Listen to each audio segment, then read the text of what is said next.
We are going to start by showing you some examples of slow play, or said another way, not ready golf.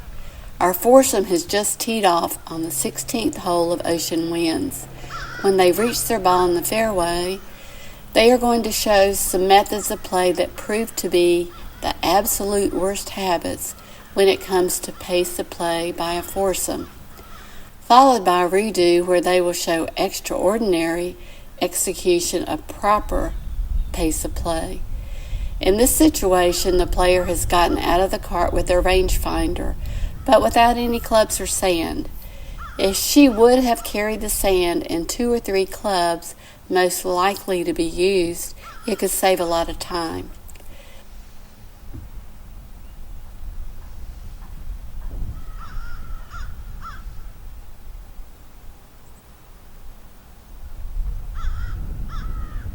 She is returning to the spot with her club. She now has it lined up. It's okay if you take 1 or 2 practice swings, and then she'll be ready to go.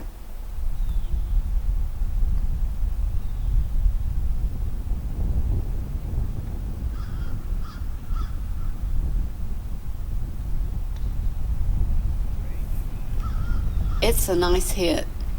She is satisfied and she will return to the cart. Now the big problem is not what she has done, but what her partner in the cart has done by not moving. Now the driver has alerted her to the fact that she needs to repair that divot. Now she takes the sand to repair the divot. Well, before all of this, her playing partner should have driven the cart to his ball, and she could have walked to meet him after hitting. This is the part that slows everything down. 1 minute 39 seconds was the time it took the first player to get out of the cart, hit the ball, and return. Now the second cart you see is not doing much at all. The first cart is still the only active cart. Now the driver in the first cart is going to his ball and will attempt his shot. Okay, the timer starts. It's already 5 seconds. He is in the fairway looking and getting his yardage with the rangefinder at the site where his ball has landed. Again, if he only brought a club or 2, he would be ready to hit. And if he had brought a bottle of sand, he would be ready to repair a potential divot mark. But he has to walk back. It's another 5 or 6 seconds. He walks back with the club. It's another 5 or 6 seconds. That's 12 seconds. And again, he has to walk back and forth with the sand, which is just the 30 to 42 second duration that is not necessary. A lost minute is 18 minutes per round, which is considerable. He has decided on the club. He is set in a stance. He appears to be ready to hit the ball.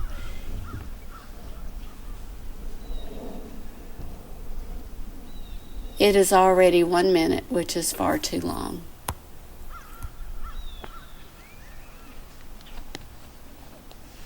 He is walking back, going to return his clubs. It took him 1 minute 15 seconds. Now the player in the other cart is already in the fairway with her rangefinder. She is using the same poor method of pace of play while she decides what club to use, and we know most people have an idea on their second shot what they're going to hit. So they could bring the 1 or 2 clubs that are most likely to be used.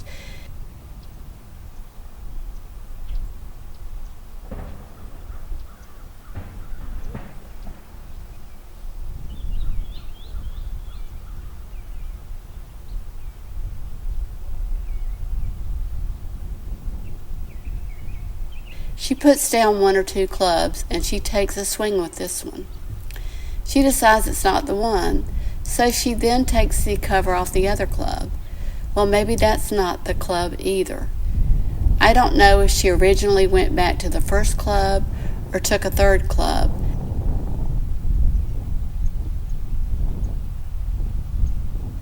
She seems to be more serious about using this club now. It is already over a minute. We haven't seen the ball in the air yet, and again the driver has remained in the cart. He could easily have gone to his ball on the other side of the fairway. Instead, he waits doing nothing. She hits. She must pick up her clubs. She hasn't brought a bottle of sand. Maybe she doesn't make a divot. Now she's ready to go, but again her playing partner is in the cart and has done nothing, and this is a big waste of time.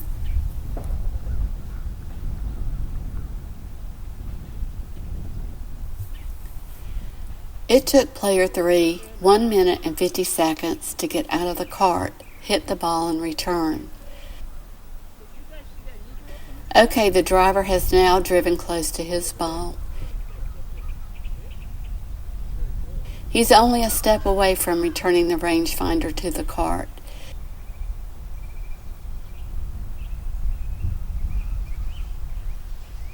He's taken his club.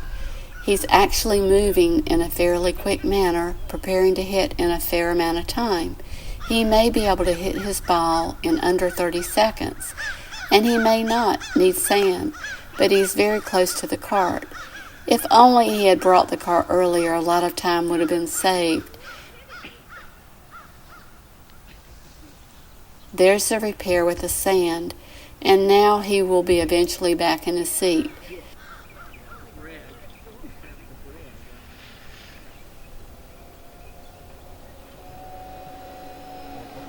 It takes him 54 seconds.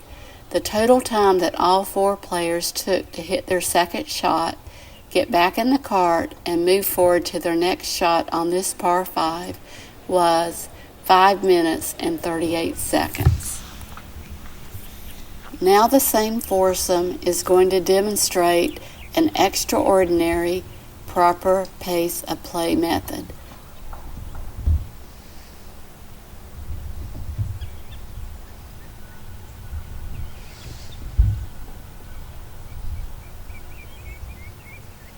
The driver drops the first player off at her ball. She takes the sand, the rangefinder, and any clubs that she may need. The driver then takes the cart over across the fairway to his ball. Meanwhile, the other cart is getting ready too. I can see where the player in the second cart is getting out of her cart to move closer to her ball. Meanwhile, the first player is hit, and that took 27 seconds. The second player on the left hit, taking 8 seconds. Now the first player is walking across the fairway back to her cart. They are not rushing, mind you. They are not rushing. The third player is now prepared and ready to hit, which has taken 22 to 23 seconds, while her partner in the cart is driving to the far side of the fairway to his ball. The third player finished in 28 seconds. The fourth player is measuring using the rangefinder. It's not a problem. He's comfortable, he's ready to hit, and in probably less than 30 seconds, he has hit the ball.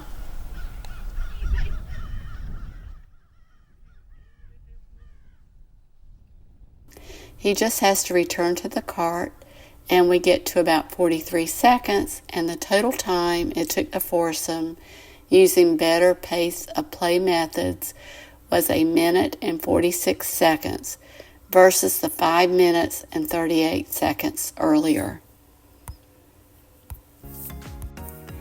Comparing the two, the time saved by playing efficient, friendly, non-rushed ready golf in this small segment of one hole is 3 minutes and 52 seconds. While this may be a bit exaggerated, ready golf can easily save 2 minutes a hole or 36 minutes a round. The next time you are playing golf, ask your cart partner if he or she knows these methods of ready play and learn how to shorten the length of your rounds. Not only will you save your time, you will save the time of the golfers behind you. Become a ready golfer, and please remember, mind the gap.